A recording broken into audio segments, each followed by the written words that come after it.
else I've learned, and seem to still be learning, is that nothing in life is free. Of course, food, clothing, and a trip to the mall all cost money, but they also cost time, gas, and effort. Sometimes we just don't think about all the costs that are involved with the choices we make, like with drugs. There are good drugs that have good consequences, and bad drugs that have bad consequences. And when people choose to use bad drugs, it costs them a lot. Some people don't put much thought into trying drugs. Just like I sometimes forget what the cost is for a trip to the mall. The difference is, the decision to use drugs can affect people in a very bad way.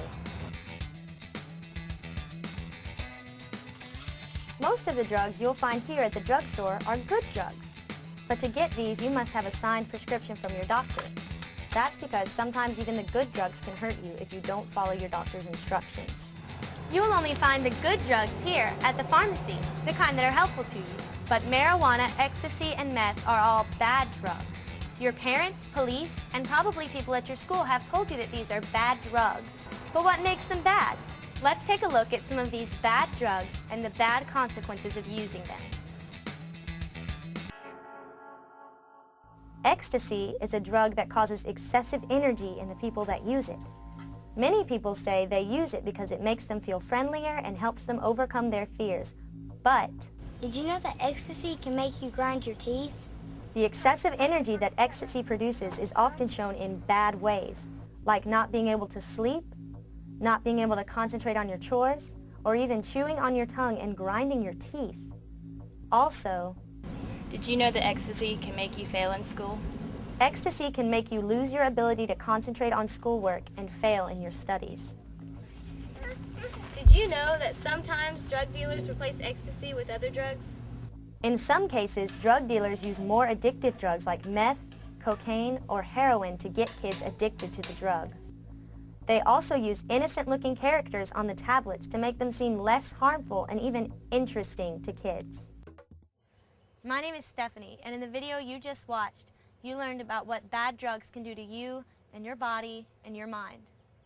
But something you have to remember is, the choice to use drugs doesn't just affect you. It affects your family and your friends and the people that love and care about you.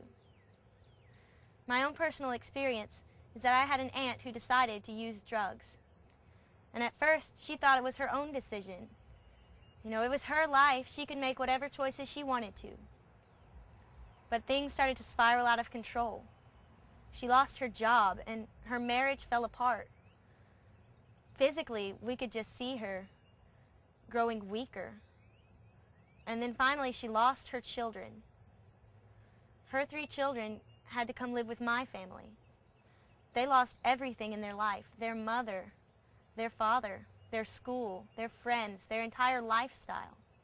Not only were they suffering, but my family suffered as well.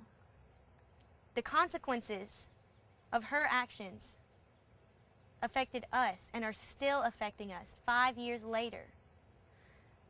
The children are never going to be able to really get over the hurt that their mother caused them. And my family is never going to get over the feeling of being betrayed. And as for my aunt, nothing's really important to her anymore except for the drugs.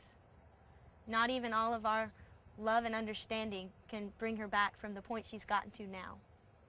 So what seemed like just one little choice 5 years ago for her has been like ripples in a pond for us. With every motion, it just gets bigger and bigger, and every time it hurts more and more people. There are other kids out there in your situation. Somebody will listen. Go ask for help.